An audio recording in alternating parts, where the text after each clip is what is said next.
கட்டி காப்பாற்றி எதிரிகளால் அசைக்க முடியாத எஃகு கோட்டையாக மாற்றி மக்களுக்காக மக்களால் நான் என்று முழக்கமிட்டு அனைத்து இந்திய அண்ணா திராவிட முன்னேற்ற கழகம் தான் தமிழகத்தினுடைய மக்கள் இயக்கம் கண்ணு கட்டியது ஒருவரை எதிரிகளே இல்லை என்று கொக்கரித்து தமிழகத்தினுடைய வளர்ச்சிக்காக பாடுபட்ட புரட்சி தலைவி அம்மா அவர்களினுடைய புகழ்பாட வந்திருக்கிறேன்.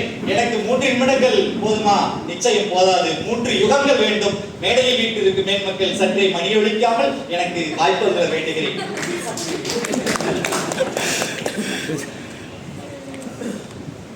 பெரும்பாலும் திராவிட முன்னேற்ற கழகம் பேசியே ஆட்சிக்கு வந்தவர்கள் என்று உலகாங்கிதப்பட்டுக் கொள்வார்கள்.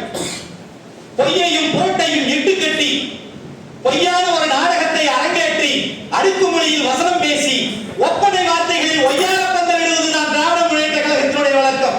ஏனென்றால் அவர்கள் பொய்யிலேயே பிறந்தவர்கள்.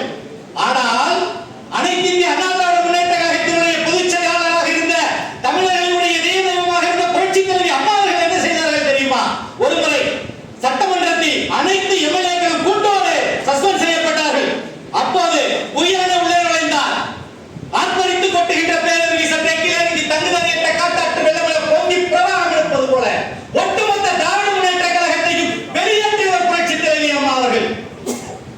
அனைத்து இந்திய அண்ணா திராவிட முன்னேற்ற கழகம் மக்களுக்கான ஒரு இயக்கம். அடித்தட்டு மக்களுக்கான, விளிம்புநிலை மக்களுக்கான, ஏழை எளிய மக்களுக்கான முன்னேற்றத்திற்கான, உயர்வுக்கான பணியினை சிந்தித்தவர் புரட்சி தலைவி அம்மா அவர்கள். வெறுமனே அவர் ஒரு தலைவி மட்டுமல்ல, இந்த தமிழ்நாடை போட்டுகின்ற தமிழ்நாட்டு மக்களினுடைய இதயத்தில் சிம்மாசனம் விட்டு வீட்டு இருக்கின்ற எங்கள் புரட்சி தலைவி அம்மா அவர்கள். அவரை செய்த சாதனைகள் ஒன்றல்ல இரண்டல்ல, ஒரு 100,000 இருக்கிறது. ஆனால் இன்றைய திருட்டு திராவிட முன்னேற்ற கழக அரசாங்கம் மக்கள் விரோத போக்கை கட்டவிழ்த்து விட்டு இருக்கிறது.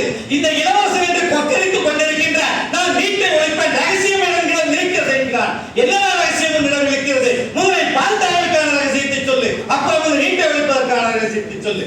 புரட்சி தலைவி அம்மா அவர்கள் ஒரே ஒரு கருத்தை மட்டும் வெளியிட்டு நான் விடைபெற ஆசைப்படுகின்றேன். தனி ஒரு மனிதனுக்கு உணவில் எனில் சகத்தினை அளித்தது என்றான் பாரதி.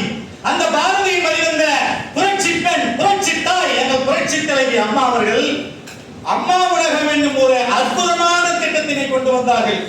அகில உலகமே போற்றுகின்றது. ஆம், ஒரு கொரோனா பெருந்தொற்று உலகம் முழுக்க